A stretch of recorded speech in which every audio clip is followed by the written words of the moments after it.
Merry Christmas, everybody, and welcome to my best and worst movies of 2019. Let's get started.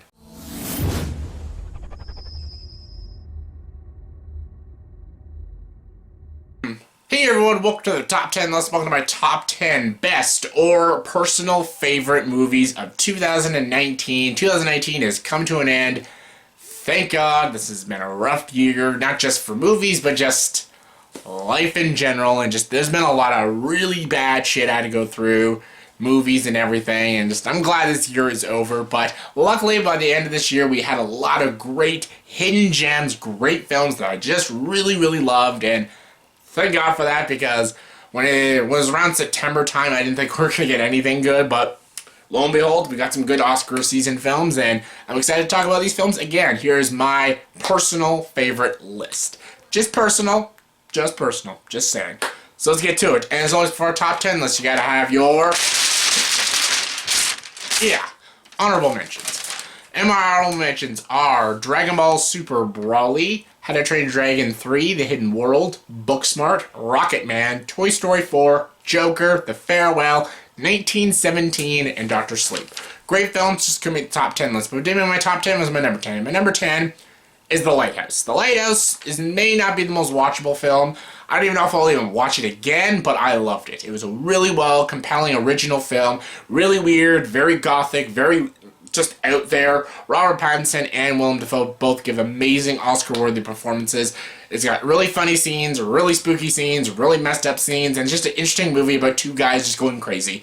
I loved it. I loved how weird and unique the black-white cinematography is. Just so gorgeous, and just they don't ever make movies like this, so it's a rarity to watch something this special, and yeah, easily one of the best films of the year. Coming in number 9 is probably the best animated film of the year. That's Withering With You. Makoto Shinkai is one of my favorite Japanese animated directors out there. What he did with movies like 5 centimeters per second, The Place Promised in Our Early Days, Voices of a Distant Star, Children of Chase Lost Voices, and of course Your Name. He does a lot of great Garden of Words. He just does a lot of great, compelling films. And this is like no exception of greatness. Like, this is a great film. It's one of the best animation I've ever seen him do. Great, compelling characters, great story, beautiful, emotional, hard-hitting scenes, and just I was floored by this movie, and I loved every second of it. And easily the best animated film I've seen this entire year. Coming in number 8 is El Camino, a Breaking Bad movie. A lot of people found this movie pointless. I loved every second of it. I love Breaking Bad as a television show, and easily one of my favorite shows of like the past years, and has a killer ending. But the only thing about the ending is Jesse Pinkman never got an ending. And this movie is the ending of Jesse Pinkman. And it's such a great and satisfying film. If you are a Breaking Bad fan, everything about this movie you just love. The fan service and just the beautiful ending to the story of Jesse Pinkman. Aaron Paul's performance is literally Oscar-worthy. He won't get shit, but he is absolutely incredible. He gives one of my favorite performances of the entire year. And I loved it. It's on Netflix. If you love Breaking Bad, go check this movie out. Easily one of the best films I've seen. Coming in number 7 is Taika Waititi's Jojo Rabbit. Jojo Rabbit was just so delightful. The more times I watched it, I saw this movie 3 times in theaters because I kept going. Everyone kept saying, "Oh, you want to see Jojo Rabbit?" I'm like, "Okay." "Oh, you want to see Jojo Rabbit?" "Okay." "Hey, you want to see Jojo Rabbit?" "Okay." So, I just kept going to see it, and I just loved it more and more and more. Taika Waititi as Adolf Hitler's hilarious. This kid who plays Jojo is great. Sam Rockwell and Scarlett Johansson, I think, steal the movie. And it's just such a funny, dark comedy, but also a very delightful little romance story. It's kind of like, it's like a Monty Python movie mixed with Moonrise Kingdom. And just, yeah, I love that. And I love everything about this movie. It's one of my favorites.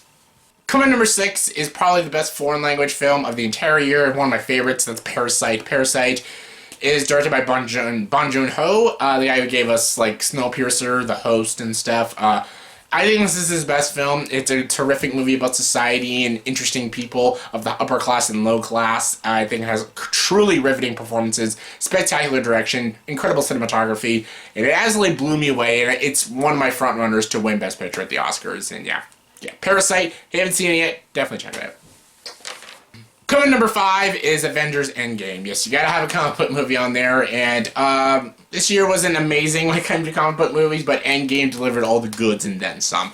It was basically a fitting end to a lot of the character stories, and it was just amazing. I love you 3000. Come on. It's so good. Downey Jr. was so incredible, and his entire story arc is just amazing.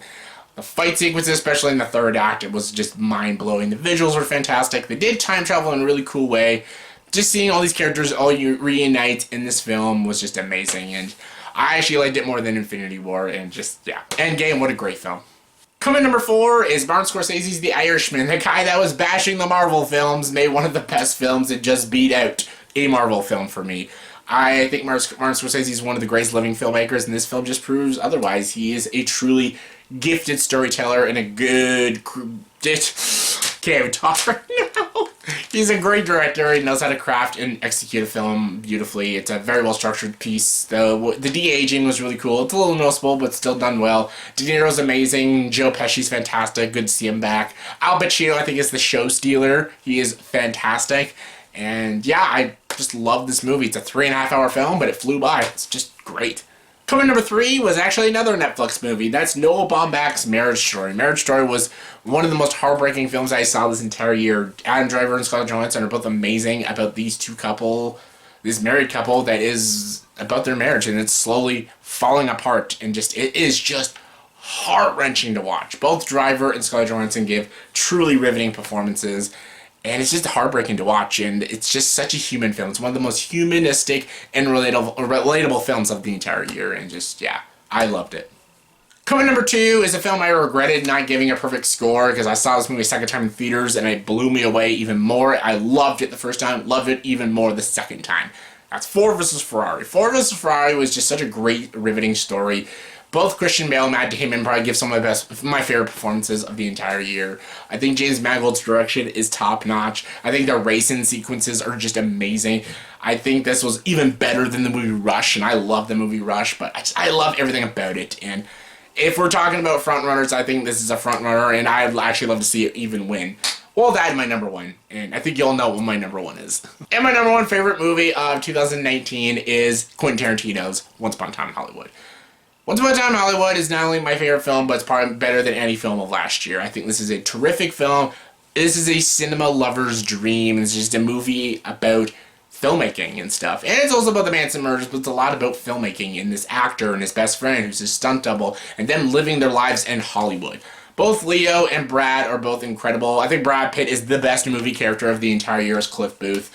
The cameos are fantastic. The cinematography is great.